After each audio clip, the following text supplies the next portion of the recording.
Good morning. It looks like we can start a little early, which is always great. It's great to see all of you. Welcome to Frankfurter Buchmesse on day one. Do you feel shot out of a cannon yet? If you don't, you will.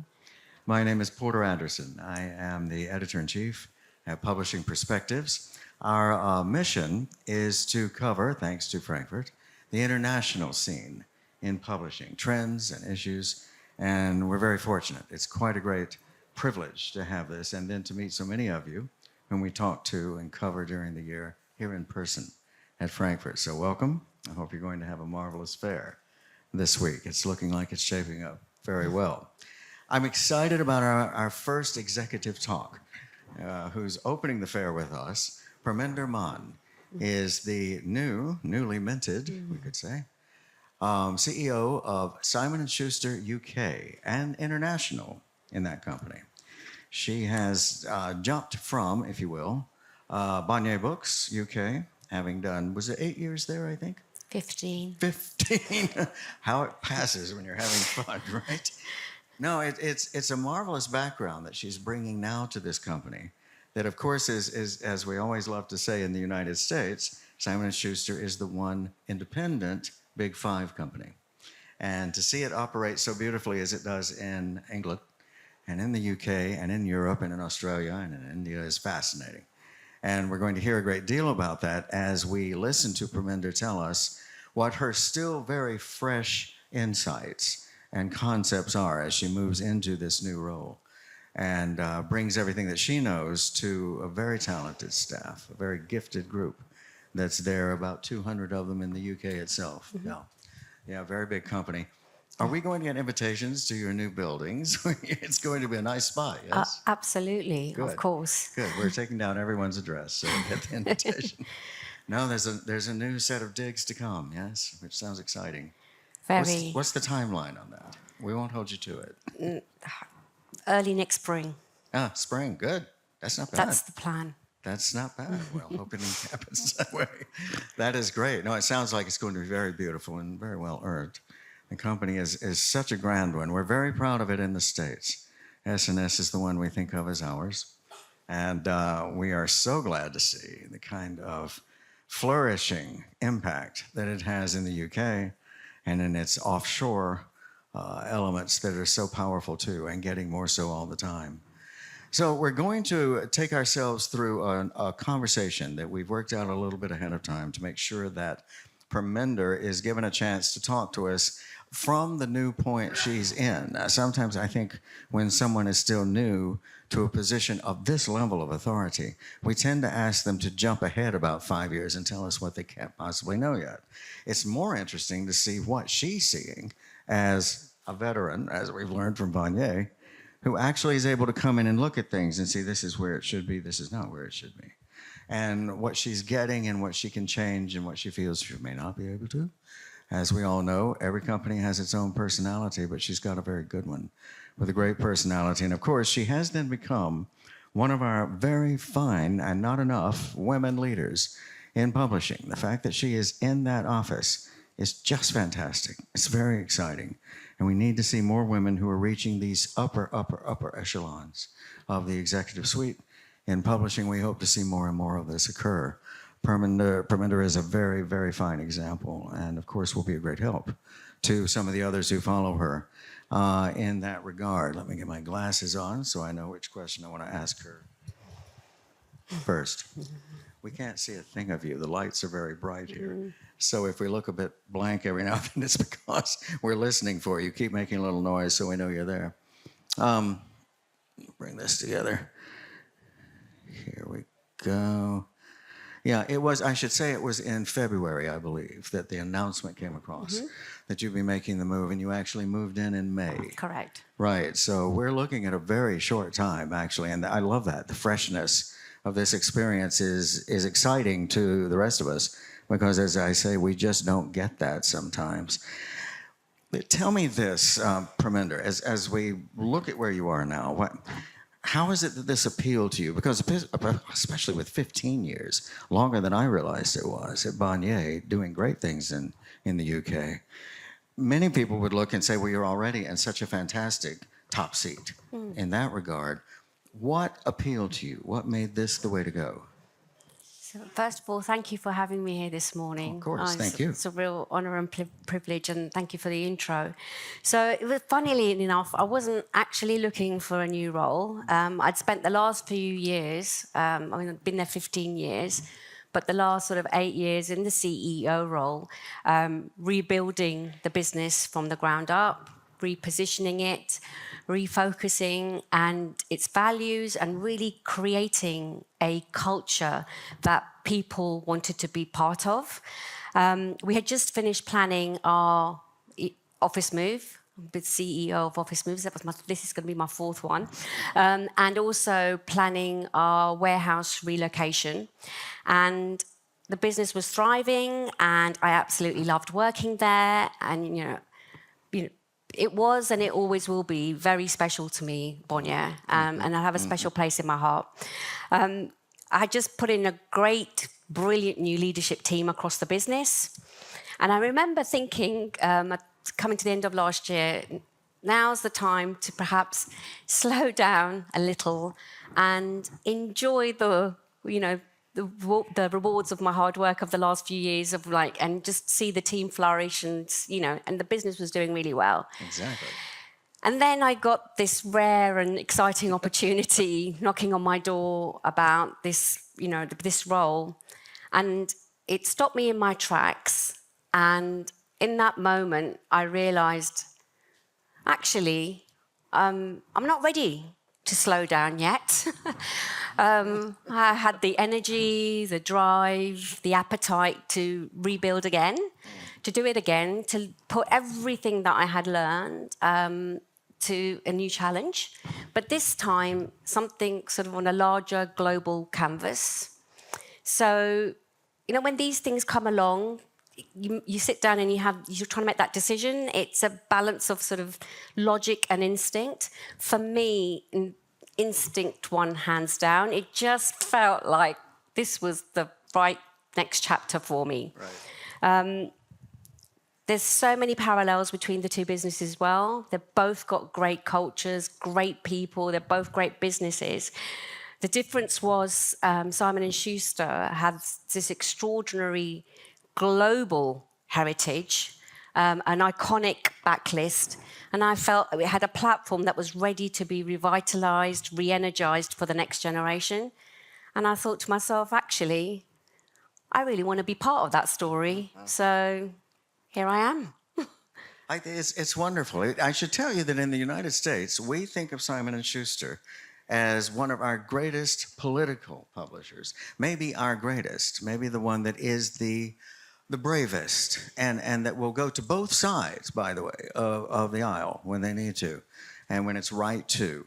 We've been talking a little bit, there was a fascinating period a few years ago when some of the then departing Republican figures, as the first Trump administration came out, were, of course, working on books. And one of those people was Mike Pence, the vice president.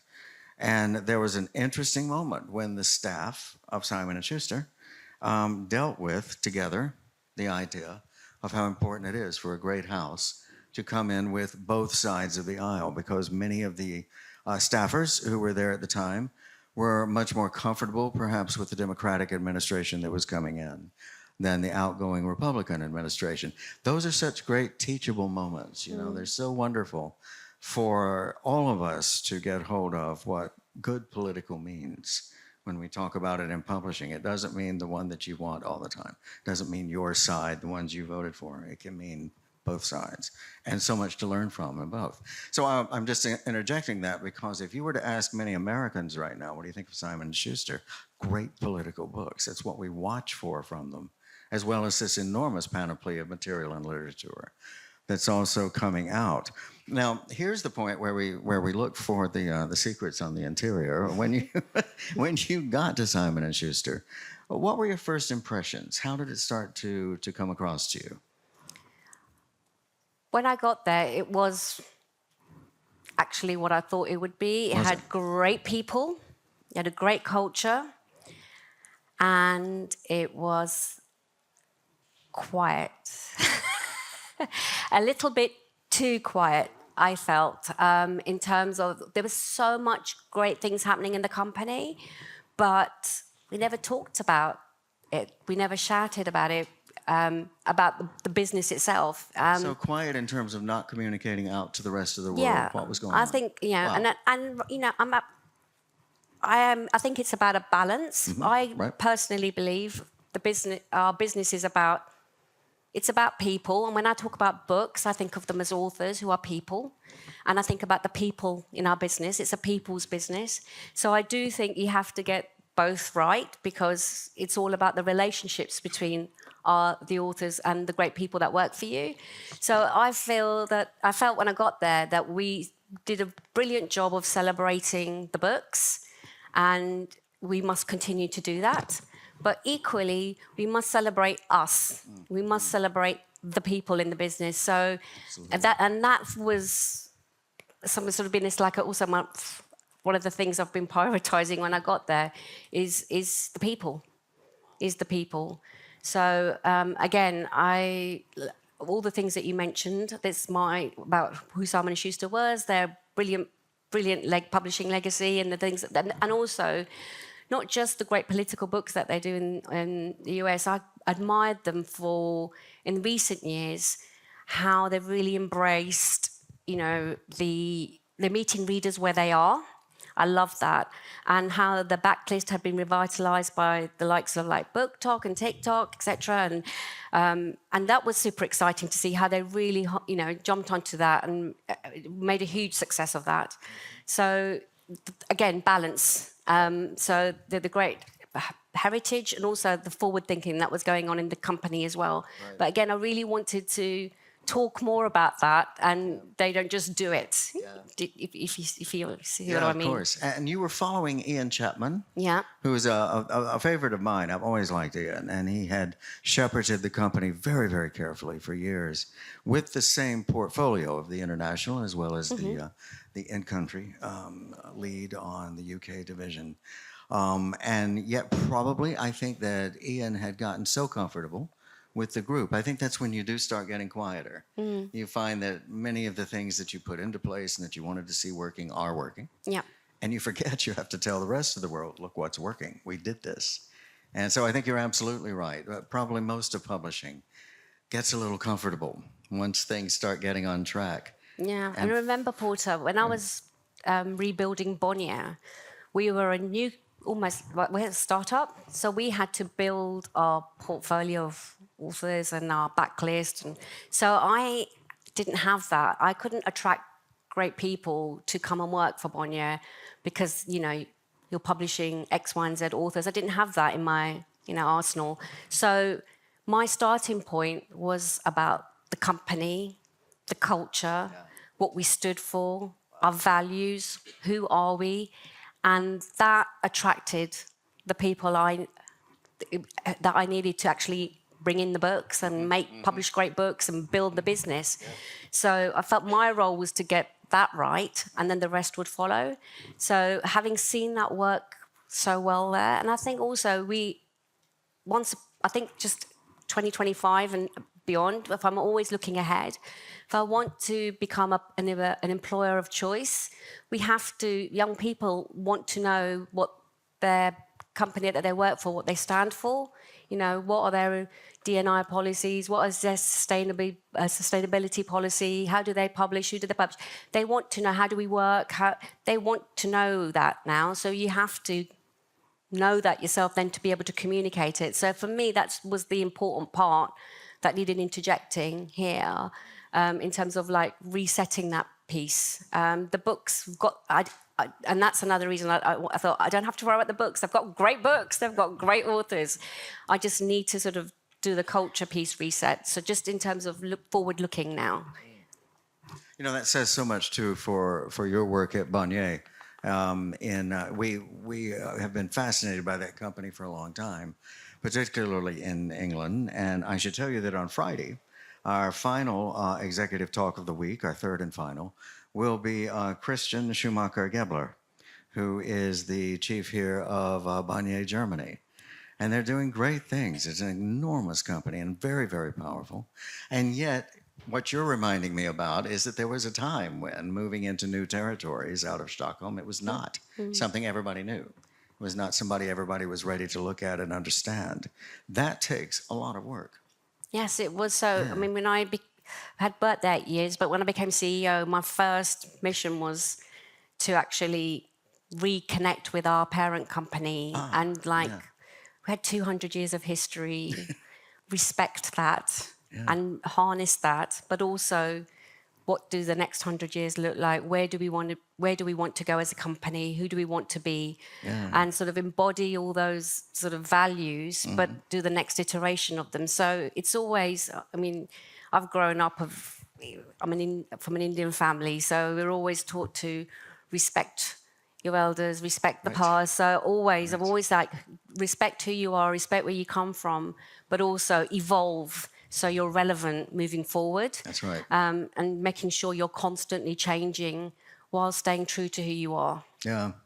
Speaking of that, you know our friend John Watt from Bonnier in Britain is going to be with us this afternoon at 3 o'clock. John is quite an expert in audio and now in AI and audio, as one must be. And he's going to be with us this afternoon at 3 p.m., if you're able to come back, talking with us about just what you do about rights and translation transactions in the era of AI. What is it doing to how we exploit the rights of audio? So it's a great moment if you can join us for that too. Your folks are still everywhere, you see. I know. Your it's legacy great. is working behind you. Here comes John. Great. Yeah. So I told you it's all about the people. It's all Yeah. about the people. It is about the people, exactly. It was something that was said a great many times last night at the opening ceremony, if you had a chance to see it. It was wonderful. What are some of the standout moments so far? Do you have something that's sort of really stuck in your mind as, my God, I didn't expect that? So I've had a few Yeah, already. yeah, good. Coming to 6 months now. One actually on day one of the job. I mean, literally, it was on day one. I arrived at my office, sat down. I think it was like an hour had gone in, and somebody from the publicity department came in and said, Perminder, we've had a call from Vogue, and you're in the Vogue top 25 women shaping, defining Britain, and they want you to be part of this feature. And I just sat there stunned, and I was like, what? And then the imposter syndrome hit hard, as it always does. Why? What have I done to do this? But I'm really glad I agreed to do it. It was quite a fun experience, I have to say, and enjoyable. But also, it was really important that I did that because of representation, because I was so surprised after the event how many, particularly women in the industry, messaged me when they found out. And they said, Perminder, we're so happy you've done this because publishing's been represented in such a cool way. We are, part of the creative industry.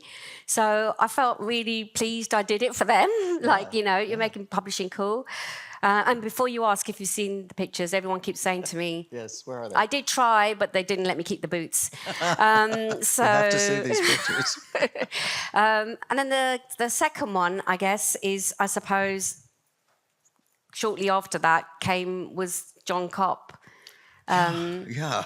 announcing that he was going to step down from his CEO role and move into what he loves doing the most, which is publishing books. And he's such That was a great bit of publisher. a shock, wasn't it? It was a shock because he was one of the reasons I joined the company.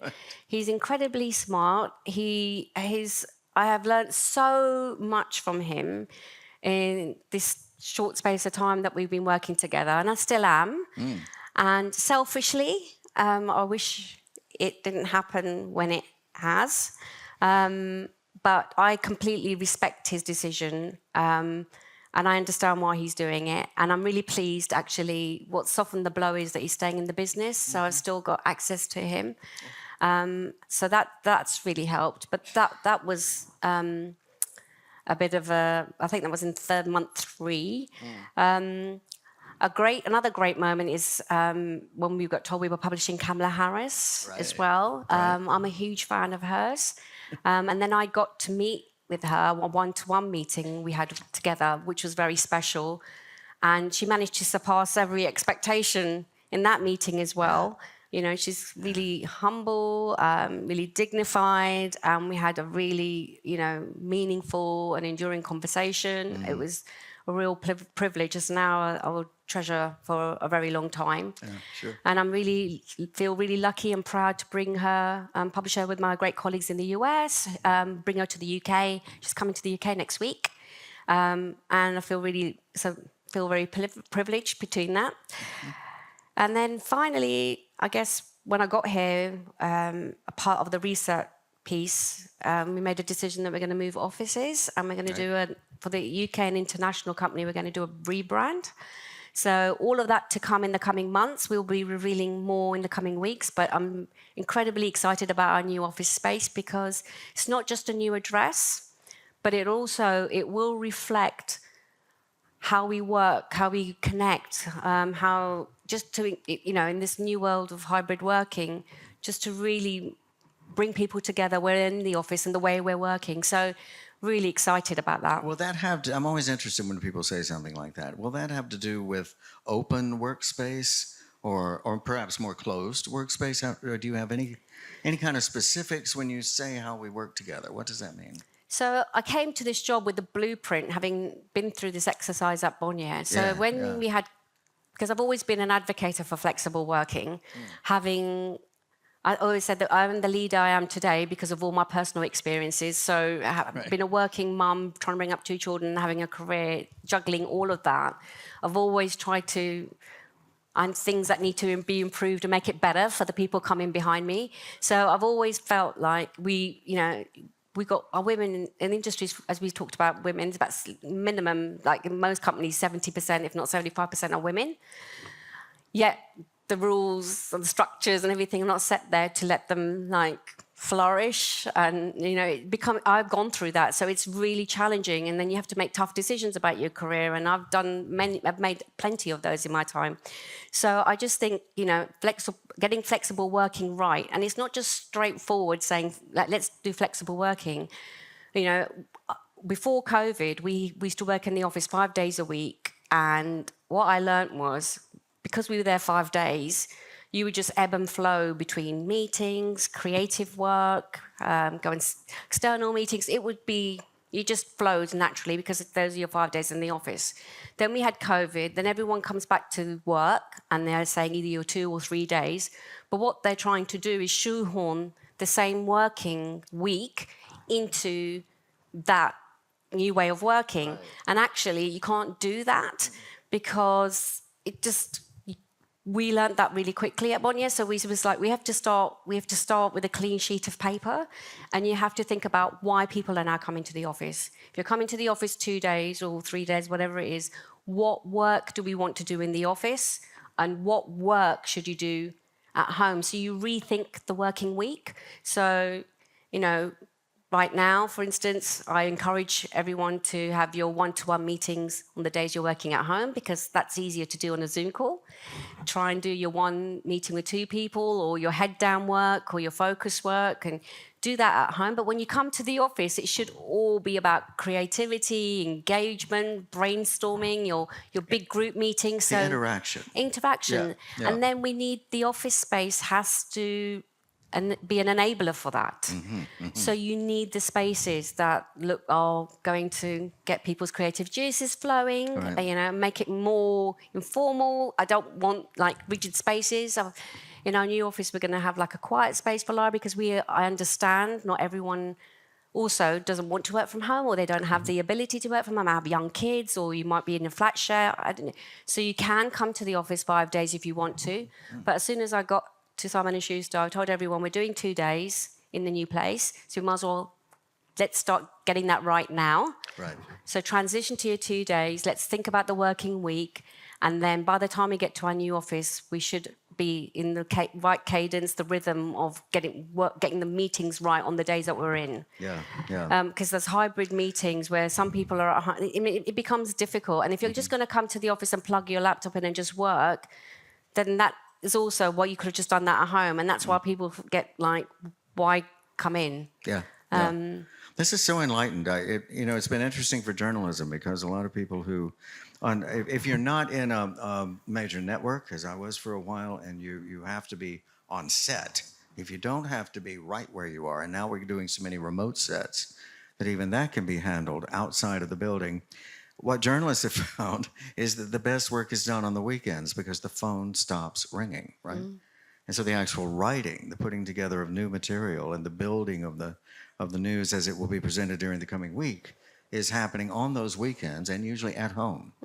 And that's been something quite enabling for an industry that used to sort of insist that everybody be sitting right in their ducks in a row, everybody in their proper place, and very, very helpful to free up a bit in that regard. And I love the fact that you're starting from that sense of flexibility and understanding, and use the need, let that be the lead instead of leading with the expectation, which may not be there at all. Before we leave this little area, you'd mentioned Jonathan Karp too, and I had the good fortune to speak with him at London Book Fair earlier in a very similar format to our executive talk here. John's an amazing man, and of course at the time we were doing that, we did not know that he was contemplating stepping away and taking over the publishing job of the primary imprint, from which he can run the creative side of the business he likes. And I think one of the fascinating things about his career is that we know him as a CEO now because he's, of course, been through a very difficult 5 years, including the pandemic and including many other upheavals, the business being sold as it happened. But what strikes you about John is that he was in the right place at a very difficult time because Carolyn Reidy's passing was completely unexpected. And overnight, he became the person who needed to step right in. And that's not the kind of contemplation he has the luxury of bringing to this new job. But as we were saying, he's still there in the company, which is going to be so good when he makes his transition. Because Perminder and he can, of course, still be in touch. So can so many other important people to him in his world from a different guise. And it's going to be interesting to see the next transition for John. Speaking of John, talk about, he's very friendly, he's very loquacious, and wants to be around everyone in the company. What is your leadership style? Are there points of specificity that you think about when somebody asks that? I like to think I'm collaborative, but decisive. I love, when I want to make a decision, I love to co-create, consult, get everybody involved that is going to be sort of who it impacts and let them have a voice. But once we've made a decision, I'm laser focused on getting it done. It'll just get it done. I've also been told I lead with empathy. I hope that's true, because I genuinely do.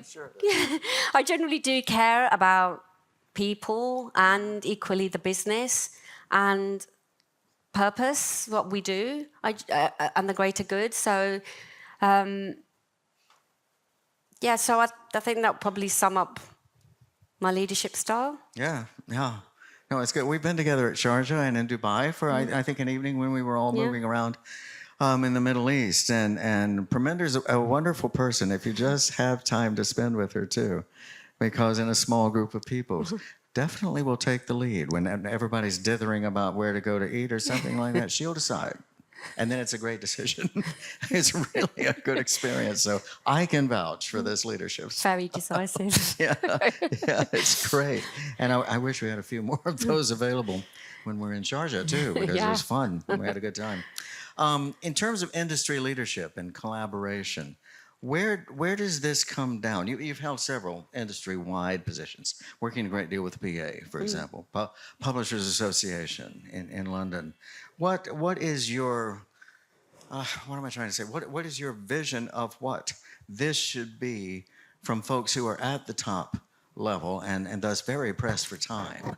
This is not easy to work into the kind of career you have. I mean, even myself, always my day job comes first. However, I think there's so much value looking outside the walls that you operate, particularly when the industry can come together and really advocate and champion for a collective cause.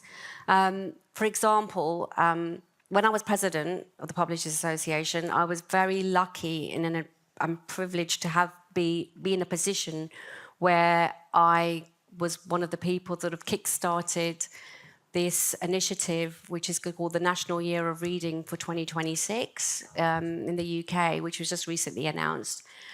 Because when you get that platform when you become president, and for me, having access to books is really important. When I was a child, my first book came from a library, and actually, to be honest, until I was an adult, my only access to books were either the public library or the school libraries, because we just couldn't afford to get books. So I know how important libraries are, and I really wanted to champion how important having books and having access to the right books, because it's also got to be books that you connect with, that are meaningful to you. So they need to be books that are representative of, like, and the stories are universal. So I mean, I've always loved reading, but when you find a book that actually you see yourself in, it's something super powerful, and can really move you and can impact you in many ways. So I know how important books are to society, to young children, to adults, to everyone. So I got involved with, sort of helped kickstart this initiative, and I'm so thankful to both the Publishers Association, the charity, the National Literacy Trust, and the incredibly inspiring Baroness Gail-Reebok, who's amazing. They've managed to galvanise the whole industry to come together alongside government educators to get behind this year-long campaign called the National Year of Reading, which will run throughout January to December next year. And I'm so excited and so grateful for this, what I think is a very important and powerful initiative. It's especially important, I think, at a time when all of the creative industries in the UK, but particularly publishing, have been in leadership roles in terms of the AI questions and how this is handled, particularly in government policy. Not the right results so far have been achieved, and yet a marvelous effort, which was spearheaded by the PA, Dan Conway and his group, and watching, by extension, the development of this new campaign to get Britons reading is exciting, because it brings to the consciousness of the public exactly what the AI question is about, which can be a little in the weeds for the general reader. But if you start looking at, well, this is to get us all reading, okay, I get that. It's nice. I like the timing of this thing. I first learned about it, of course, from the bookseller. I'm pointing at Philip Jones, my great colleague, who's here with us this morning. And of course, the bookseller is just in there leading the way with this thing.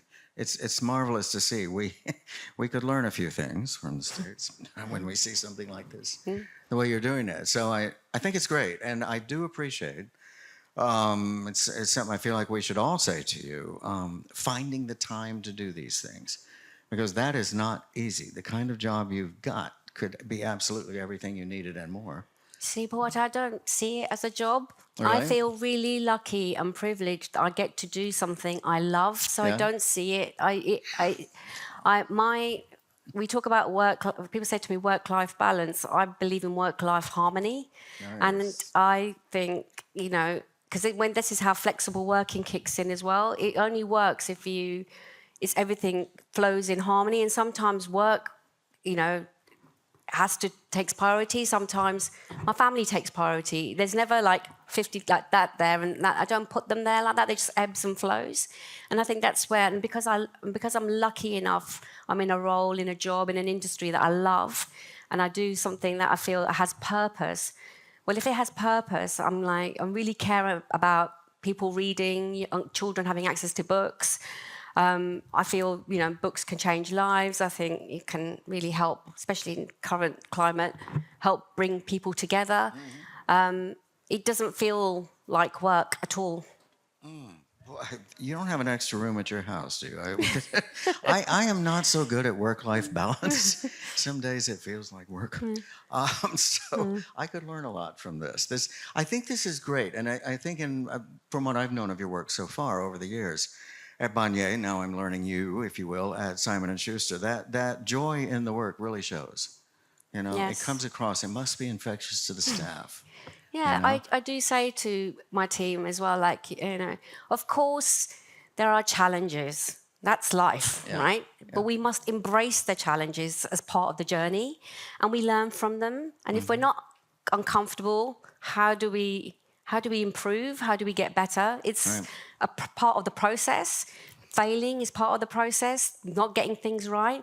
I always say it's better to try than not try at all, because Right. you'll never move forward, right? But at least if you try something, at least we will learn something from it, even if the outcome is not what we had hoped for. Right. The most important thing is, and I say this both to my children at home and I say it to my colleagues at work, stop for a moment, assess what went wrong, what didn't, let's learn from it, and then get up and let's go again.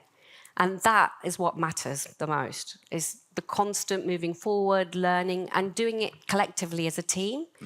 I'm learning all the time. And another reason I love building teams is I get excited about hiring really amazing people that I'm going to learn from, and I feed off that energy, and I guess then they get it back, because I'm like, oh my God, I don't know about this. I'm going to hire someone that's an expert in that field, and I want to learn from them, and so that's another reason. I'm constantly learning. I'm constantly evolving. So that keeps me energized. Yeah.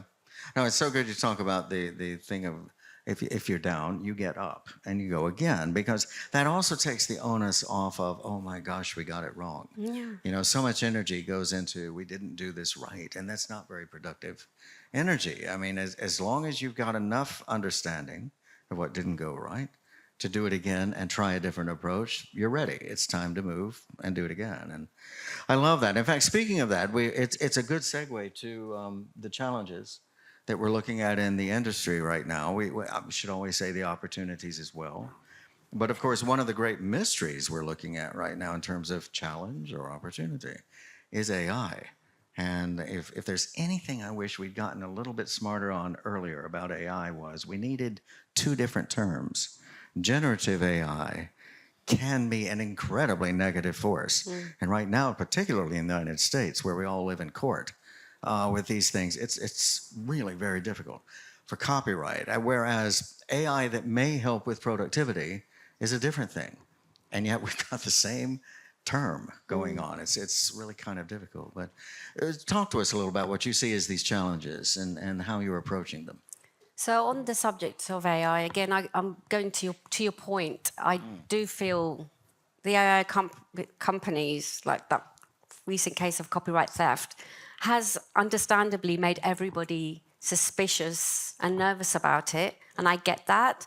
That hasn't helped.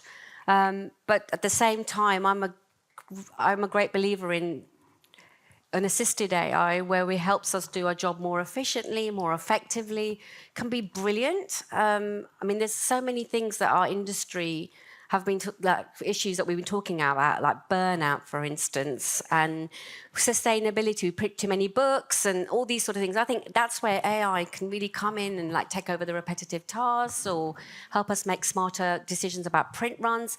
Those sort of things, feeding into those sort of, to make us more sustainable and make us more productive at work and doing the jobs that's why we're there in a creative industry, to do those roles. I think that's where it can be brilliant. I agree on the generative side, yes. And all like you, I just wish we don't use the word AI. We use the names of software, whatever that is, whether that's like ChatGPT or, because we don't, we don't talk about Excel and PowerPoint or Word like in one brushstroke, Microsoft Office suite, do we? So we say Word or we say Excel. The same thing with AI. We keep using the word AI, and I'm like, okay, there are certain software, certain things that can actually help us do our job more effectively, but actually equally we have to be careful about how we use things. We need to be transparent. There needs to be a balance and clarity on what we're doing and why we're doing it, and have a real understanding of why we're using it. So, but we shouldn't fear it, because it's here, and I think it will help with some of the issues we had as an industry in terms of, particularly, I'm more so on the burnout side. I'm thinking, it could really release people from some really heavy admin tasks and actually focus on the creative parts. It would be great to see that kind of strength come into it at this point too, because we're at least in my culture, we're getting so much negative news about it. The BISG, that's the Business Industry Study Group in the United States, which is just terrific, led by Brian O'Leary and Brooke Horn, has done a very, very recent study of people who are in publishing, in the offices, more than 500 of them, saying, how are you using AI there? Is it working for you? Do you like what's happening? We're finding in that particular study that the usage is way, way down. It's really not in these offices yet, and if it is, people are quite suspicious of it and not comfortable with it or anything. Javier Celaya, our good friend, is sitting here, who's just done a white paper for Frankfurt. You may want to look it up on the site. That has to deal with AI and audio and where that may in fact boost the industry and where in fact it could be difficult. So it's this approach avoidance situation we're in right now. It reminds me of the old days of digital. Yeah. When we ran around going, digital is going to kill us, no digital is going to save us. It has that same dichotomy. And I think, again, for an industry, and I've been for a while, watched these changes come in, we've always been suspicious, or we always worry and we always panic about this. So an industry that's naturally sort of susceptible, that's our default position. Yep. With the AI companies doing what they've done, haven't helped the cause personally. I just think, had they just been transparent from the outset, we've done licensing deals before, could have had those conversations and just done it all above board, it may have not, people wouldn't have pulled up the drawbridges, I think, in the same way. But I completely understand why people have. I completely get that. But it's also, frustratingly, I also can see the great advantages of using it as well. So would love to be able to accelerate AI where it can help us in a meaningful way. And to learn that without something as traumatic as the pandemic. Yeah. In digital, of course, there was a moment at which, particularly in the cultures like ours that were very advanced in terms of online retail, there was a moment where everybody went, digital's not so bad, is it? It's actually working for us. Because in parts of the world that we cover, where there is not such electronic distribution in place and working well, there were booksellers closing all over the place, particularly the Middle East, lost some 27% of its booksellers during the pandemic because they simply had no infrastructure in place to let somebody order, even by what the French call click and collect, where you order it and pick it up at the store on the curb. They had no such thing in place. And you look at the way we're looking at AI right now with this same sky is falling feeling, and I suppose I think it's part of the personality of the industry, but maybe being a little more sanguine could be helpful. Well, on the digital piece as well, I think, what the pandemic showed was it really showed the stark inequalities in our society, particularly when it came to education, for instance, where everyone was like, we had to go on to online learning. What schools didn't realize was not every household had access. Not every child has access to a laptop, have their own laptop. You're sharing it in the family.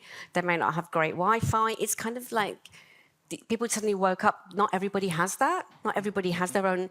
And no, they don't. They don't actually. So then this whole campaign started about recycling laptops if you don't have them to get them to the kids that don't.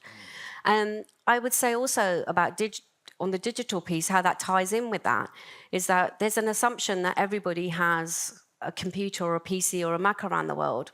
No, they don't. Not everyone can afford one and not everyone has one. But what most people do have? They have access to a phone, that's right?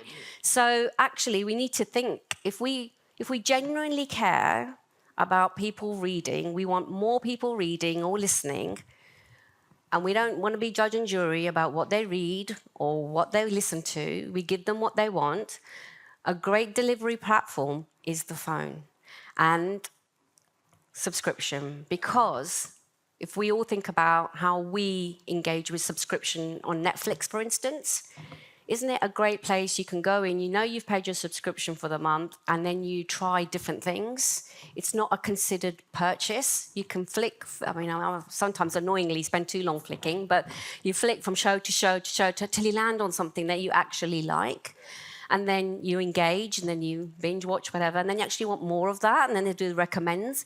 I do think these platforms could introduce people who are not regular readers, who have access to books.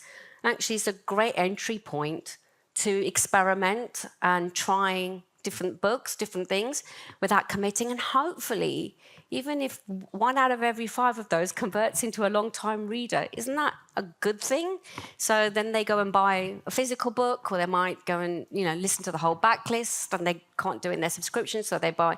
So I do think it's more of an entry point for if we want to reach more readers and listeners. That's how that is a great way. So through digital. I agree completely. And subscription itself was a bump in the road for many in publishing. There were so many who didn't feel like that was something we could make work. There were a lot of not very good trials at the beginning before a viable system was worked out and actually turning the penny as was needed. And in fact, I agree with you. I think it's proven to be very helpful in introducing people to what we want them to be introduced to, for heaven's sake, Yeah. Let's look. We've only got a few minutes left. May I ask you what it is? I think we've heard some of the best answers already from you, but what is it that still really excites you about publishing, about books? I guess because I care about reaching more readers and listeners. I want to get more people reading. Yeah. I guess the recent growth of the English language publishing around the world has really grown the publishing for me, in terms of from a publisher's point of view, how many readers and audiences we can reach now. And social media platforms have played a big part in that, in terms of really bringing down the barriers of discoverability. And in these communities and these different platforms, people are discovering books from peers. And that's a wonderful thing to see, because they are, they talk about them in their communities, they're advocating for them, and then they want to read them wherever they are in the world. And it shows how stories are global, actually. And for me, that's been super exciting, just growing our readership, thanks to these platforms. And borders are not barriers anymore, and then also we're not reliant on, I'm not saying it's like one broad brushstroke strategy for all our publishing. Every part of our portfolio needs a different strategy in terms of how we take it to market. Sure. But I think there is a part of our portfolio now that actually we can connect with readers wherever they are, thanks to these platforms. Mm-hmm. And that's super exciting. It really democratizes the industry, I think, in the same way Amazon, even though it was enemy, part friend, I could see both sides, because actually when I tried to find authors that people didn't, the gatekeepers, understandably, at retailers, they're constrained by commercial sort of constraints about what they can take in and what risks they're going to take, and because they've got to deliver a return. Actually, when Amazon came along, I remember we could just put a book up there, and then it was on us to drive discoverability, to drive the audience, to create the awareness. And that felt incredibly empowering as well, because if we really believed in something, it was on us to see if it worked. And then obviously I've heard a few cases of this, when we got it working on that platform, then the rest of retail took it as well, because they're less risk averse, because it was just the nature of their business. So it meant we can be more, it's opening up publishing, making it more inclusive, more representative. We can experiment more. We can showcase more voices from around the world. I just love the idea now that I want to be a true global publisher. I want to publish books from voices all around the world for audiences all around the world. And that's truly inclusive, right? It truly is. If you can join us tomorrow, our executive talk is with Veronique Cardi, who is another great woman CEO sitting in Paris. She is running JC Latte, and she's quite good on influencers. She took several with her to meet Dan Brown in Prague. And what she's learning is the authenticity that they bring to their communications. They don't want it to look at all like she knows them. They want to be out there themselves recommending the book to their friends. And it's an incredibly powerful movement that you're right, that can be tapped into in a way that we didn't have before. So that's at 11:30, by the way. We start at half an hour later tomorrow with Veronique. Finally, I think we've got just a few seconds here. We're going to take a couple. Can you tell us about a couple of books you're excited about that are coming? So I know, many I know, brought I it. But A couple of seconds. it was hard. It was hard to pick. I've picked two very different books. One is Underwater by Tamara Mellon, published by Summit Books next year. It's a book about grief, friendship. It kind of like, when you finish it, it just stays with you for so long. Just make sure you've got a box of tissues when you're reading that. And then something very completely different is the next installment from Geneva Rose. Yes, so it promises to be everything that she's, an unputdownable, funny, dark, twisty thriller. I'm really looking forward to that. But it's just like, I read a broad range of books, and again, the breadth of our publishing reflects that. So. I was going to say, just between the two of those, look at the difference. Look at the vast distance in terms of content. Yeah. It's just amazing. Yeah. That's exciting. Yeah, I'm very excited. Oh, this has been wonderful. Listen, thank you so much. It's been great to have you with us, Perminder. Thank you for having me. Yeah, such wonderful comments. Thanks Thank you for for letting me coming, ask everyone, my listening. nattering questions, and thank you all. Do join us all week long. We'll be here in Publishing Perspectives Forum. Thanks again.